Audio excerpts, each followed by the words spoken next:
Hey, Origin family, what's happening? This is Pastor Patrick. Grace and peace to you. Hope that you are doing well.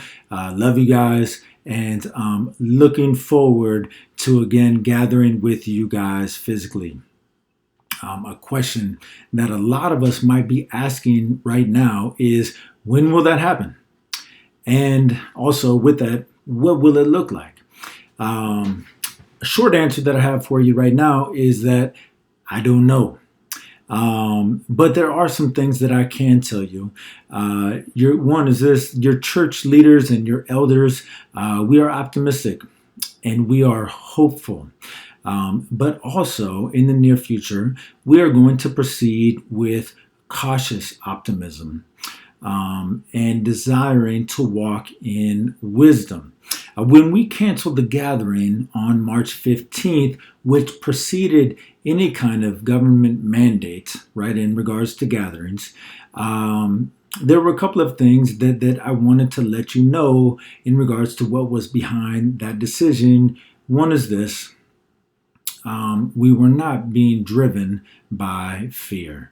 Joshua 1:9 says, be strong and courageous, for the Lord your God will be with you wherever you go. Now, for us as believers who know the one who defeated sin and death and Satan at the cross, there is no reason for us to be afraid. That did not drive us. It did not and does not control us. But instead, what did drive us was a love for our neighbor, love for each other and for this church, and a love for the city of Sacramento.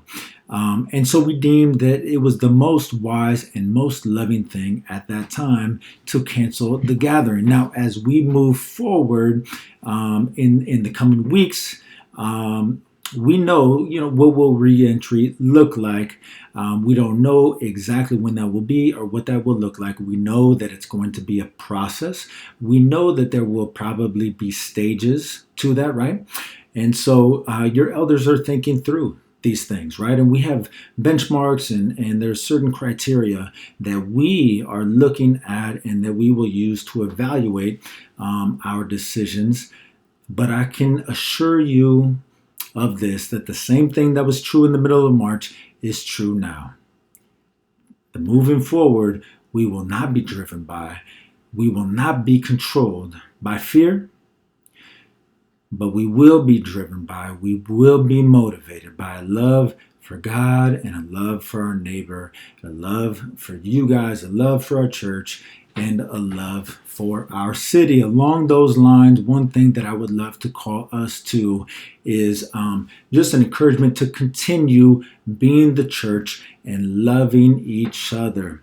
I think it's especially true that in times like this, in stressful times, when we have different takes and different perspectives, right, it's easy for us to take different sides and to point fingers, right?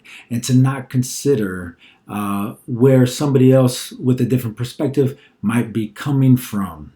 But the Bible would tell us that love is considering where the other person is coming from and to be looking towards their interests, right? Not just your own.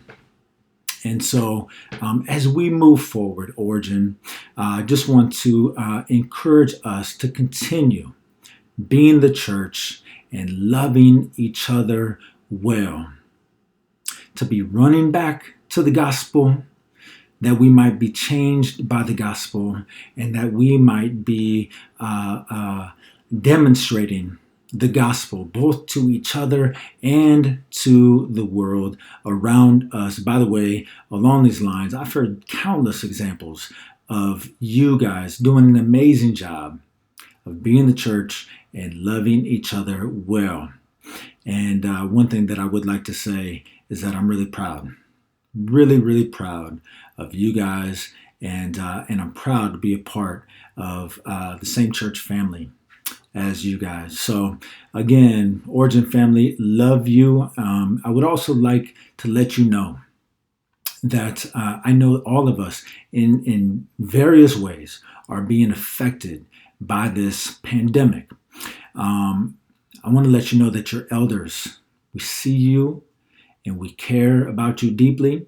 We're thinking about you often. And for each and every one of you, we are praying for you throughout the week. And so if you ever have any questions or concerns or any needs at all, please reach out to us. elders@originchurch.org is one place where you can reach us. Family, again, love you. Hope that you are doing well. Look forward to seeing you on Sunday at 10:30 a.m. Blessings, family.